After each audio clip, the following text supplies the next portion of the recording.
Korupsi adalah tindakan pejabat publik maupun pegawai negeri serta pihak lain yang terlibat dalam tindakan yang secara tidak wajar dan tidak legal, menyalahgunakan kepercayaan masyarakat yang dikuasai oleh mereka untuk mendapatkan keuntungan pribadi. Korupsi sendiri di Indonesia telah terjadi ketika masa penjajahan Belanda yang dimana terjadinya kerja paksa. Nah, kerja paksa sendiri itu sebenarnya para penjajah telah membayar para masyarakat yang melakukan kerja paksa. Tetapi telah beredar berita bahwa pembayaran tersebut telah dikorupsi oleh gubernurnya Indonesia pada zaman tersebut atau pada masanya. Tidakkah cara seperti itu sangatlah keji bagi masyarakat kecil yang terkena imbasnya? Maka dari itu kami akan memberikan penjelasan dan edukasi mengenai pendidikan anti korupsi. Di sisi lain, pada dunia pendidikan yang menjadi suatu penguat budaya anti korupsi, makin dirasakan tidak konsisten dalam menjalankan fungsinya. Proses pendidikan seperti mementingkan penguasaan pengetahuan semata ketimbang membiasakan perilaku baik. Sekalipun sekolah mengimplementasikan berbagai kegiatan sejenis, akan tetapi hal tersebut dilaksanakan seolah terpisah dari proses pembelajaran yang utuh.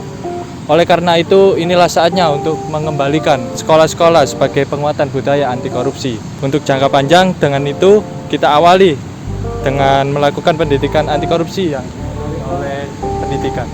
Model penyelenggaraan pendidikan anti korupsi bisa diterapkan dengan 3 cara, yaitu model terintegrasi dalam mata pelajaran, model di luar pembelajaran melalui kegiatan ekstrakurikuler, dan model pembudayaan atau pembiasaan nilai dalam seluruh aktivitas kehidupan siswa. Oleh karena itu, perlu adanya perubahan baru dalam menyampaikan kebaikan melalui lembaga pendidikan.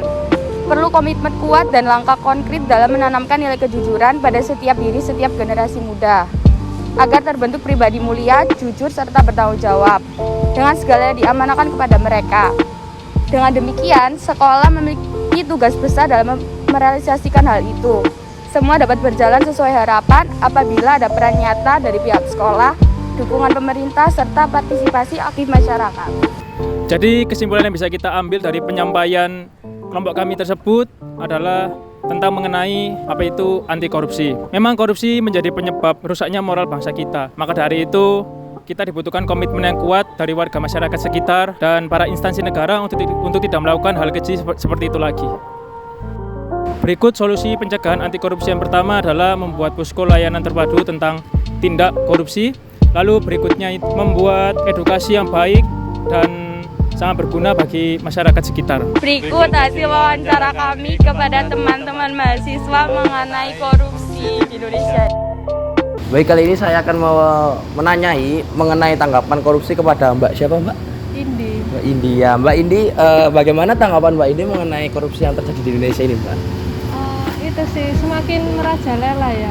Maksudnya nggak begitu, hukumannya itu nggak begitu berat gitu. Itu sih. Terus kalau untuk solusi, mungkin Mbak Indi punya solusi untuk memberantas korupsi atau membuat pemuda-pemuda ini untuk tidak melakukan korupsi, mungkin ada solusi dari Mbak Indi? Ya solusinya hukumannya yang berat, yang lebih berat. Maksudnya nggak mesti penjara gitu sih. Yang lain.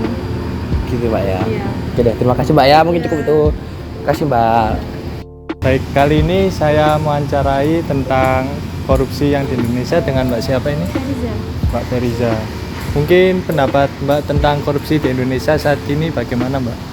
Untuk korupsi saat ini bisa dibilang ancaman ya bagi Indonesia sendiri karena adanya korupsi ini bisa kayak keuangannya tuh semakin memburuk gitu loh di Indonesia. Mungkin ada solusi buat korupsi di Indonesia saat ini bagaimana? Kemungkinan untuk solusi untuk sekarang bisa dimulai dari dewan-dewannya terlebih dahulu ya untuk antisipasi korupsi ini tersebut. Ya, baik. Terima kasih ya Mbak Feriza.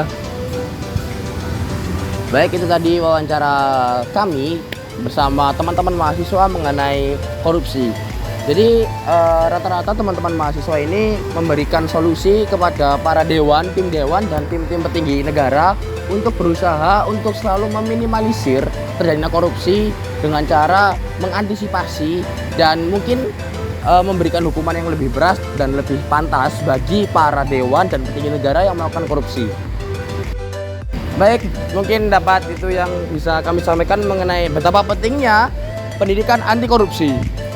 Jadi teman-teman mahasiswa di sini sudah memahami apa arti pentingnya anti korupsi itu.